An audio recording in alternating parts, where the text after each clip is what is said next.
nouveau tuto aujourd'hui pour une installation de hotte.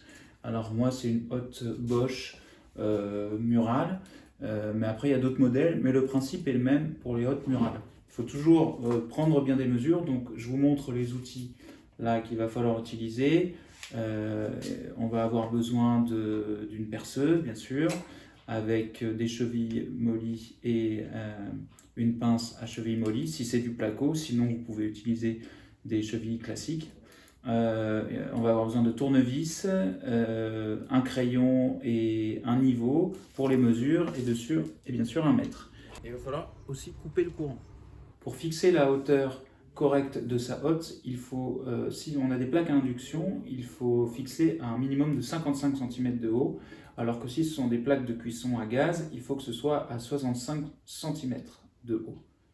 Sachant qu'on a 32 cm entre là où on va mettre la vis, l'accroche et accrocher la hotte, et le bas de la hotte. On ajoute 30 cm à notre mesure, donc on ajoute 30 cm à la hauteur minimum.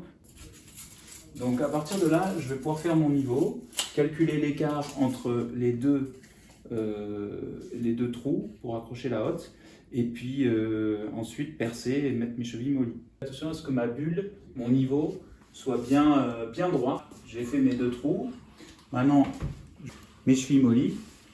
J'en ai mis deux pour tenir la hotte et une à la fin, on verra pour la rééquilibrer. Voilà, j'ai bien fait mon niveau entre les deux. Quand j'ai mis les vis, j'ai laissé un petit débord de manière à pouvoir l'enclencher.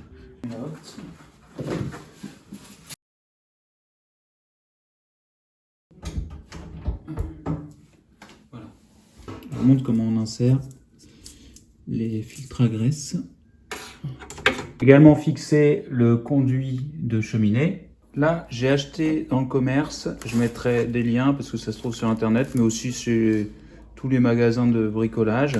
C'est un tuyau d'évacuation. J'ai commandé justement une évacuation, un kit d'évacuation, parce qu'il me manquait l'embout en haut pour l'allumage.